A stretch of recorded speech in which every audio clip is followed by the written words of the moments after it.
अब आइए बात कर लेते हैं मुसलमानों की, बात कर लेते हैं मुस्लिम आबादी की। इस कास्ट सेंसस में मुस्लिम आबादी को लेकर जो बातें निकल कर आई हैं वो ये दो कैटेगरी में बांटा गया है। सवर्ण मुसलमान की हम सबसे पहले बात करते हैं।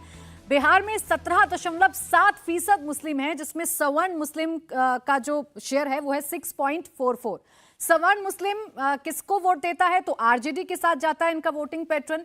शेख है 3.82%, सैयद है 1.87%, पठान है 0.75%।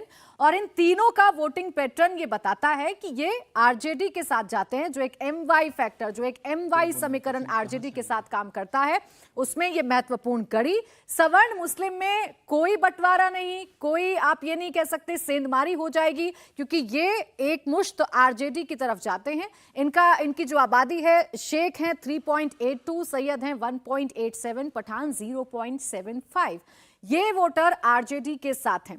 ये जो आंकड़ा हम दिखा रहे हैं सज्जन जी, इसमें कोई फेरबदल की गुंजाइश है? कुछ हो सकता है? बिल्कुल नहीं है। और ये भी एक देखिए बड़ा ही आप जब भी फील्ड में जाएं तो बहुत सारे लोगों का ये मानना होता है कि ओवैसी आएंगे वो फैक्टर काम करेगा। निश्चित तौर पे विधानसभा चुनाव में सीमांचल में हुआ, बट आज की तारीख में जो मुस्लिम वोटर है वो कंसोलिडेटेड है। भाजपा के विरोध में कोई फेरबदल नहीं होगा। ये जो मुस्लिम तबका है जो आप दिखा रहे हैं, केवल सवर्ण ही नहीं, बाद में आप पिछड़े और पसमानदा मुसलमानों का भी देखेंगे, इसमें कोई फेरबदल नहीं है। ये एक कंसोलिडेटेड ब्लॉक है गठबंधन के फेवर में। सवर्ण मुस्लिम के बाद हम पसमानदा मुसलमानों की बात कर लेते हैं। वो पसमानदा मुसलमान जिस पर इस वक्त बीजेपी की नजरें हैं। बीजेपी पसमानदा मुसलमानों को रिझाने की कोशिश कर रही है। और इस कास्ट सेंसस में पसमानदा मुसलमान कितने हैं, ये एक मोटा मोटा आंकड़ा बीजेपी के सामने आ चुका है। अंसारी 3.54, चीक 0.03, डफाली 0.05%, पमरिया 0.04, कुंजरा 1.39%, चूड़ीहार 0.15%, धोबी 0.31%।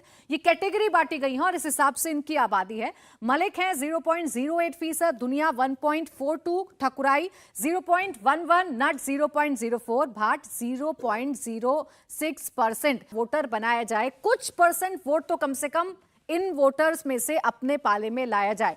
विजय जी, कितना कामयाब हो पाएगी बीजेपी इन पसमानदा मुसलमानों को रिझाने में? देखिए, मुसलमानों में सवर्ण और पसमानदा जो है डिवीजन उस सोसाइटी में, उस कम्युनिटी में तो समझ में आता है, लेकिन पॉलिटिकल यदि डिवीजन देखेंगे तो पॉलिटिकल डिवीजन कोई नहीं है। और उसे मैं बीजेपी, आरजेडी, जेडीयू की तरफ से नहीं देखता। सिर्फ वो एंटी बीजेपी वोट के तौर पर देखना चाहिए आपको उसको। और 95%, 98%, मतलब ये नहीं कह रहा कि 100% मुस्लिम्स जो है वो बीजेपी के खिलाफ हैं, लेकिन कुछ परसेंट वोट मुस्लिम का मिल सकता है। इसको दूसरे तरीके से भी देखें कि पसमानदा को रुझाने की, पास लाने की कोशिश प्रधानमंत्री जी भी कर रहे हैं, भारतीय जनता पार्टी में भी कुछ लोग कर रहे हैं। लेकिन यदि भारतीय जनता पार्टी की पॉलिटिक्स देखें तो यदि जितना फ़ायदा पसमानदा मुसलमानों के भारतीय जनता पार्टी के साथ दिखाई देने में होगा, उससे ज़्यादा नुकसान उनकी पॉलिटिक्स को हो सकता है। बहुत महत्वपूर्ण बात है कि उससे नुकसान ही होगा, कोई फ़ायदा टोटल उनको नहीं हो रहा। वो तो पार्टी की कोशिश ये होती है कि वो पोलराइज रखे और एंटी मुस्लिम ब्लॉक जो है वो जितना भी वोट दे रहा है वो ठीक है, लेकिन उसकी इमेज एंटी बीजेपी ब्लॉक के तौर पर रहनी चाहिए। जितना anti BJP strong polarise vote रहता है, उतना फ़ायदा भारतीय जनता पार्टी को होता है। और उसका नतीजा आपने देखा कि उत्तर प्रदेश के चुनावों में जो माइनॉरिटी डोमिनेंस वाली सीट्स थी वो भारतीय जनता पार्टी ने जीत ली। जो पूरा का पूरा पॉलिटिकल पैराडाइम इसी वजह से बदल गया, क्योंकि जहाँ पर भी माइनॉरिटी वोट का डोमिनेंस होगी, मतलब ज़्यादा वोट होगा, 30% होगा, 35% होगा, 40% होगा, वहाँ वो अपने वोट को पोलराइज करने में ज़्यादा सफल होती है।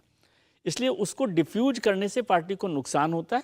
लेकिन एक इमेज के लिए, राष्ट्रीय स्तर पर सरकार की इमेज के लिए ज़रूरी होता है कि मुसलमानों के साथ खड़ी दिखाई दे। और ये साफ है, इसमें दो चीज़ों को समझना चाहिए कि प्रधानमंत्री जी और सरसंघ चालक बार बार मुसलमानों के साथ देने की बात कर रहे हैं, तो वो उसका मतलब है एक माहौल में, एक समाज में बराबरी बनी रहे और कोई विशियसनेस उस तरह से दिखाई नहीं दे। इंडिया टीवी हर वक्त हर जगह डाउनलोड करने के लिए सर्च करें India TV news Google play store या ऐप स्टोर पर।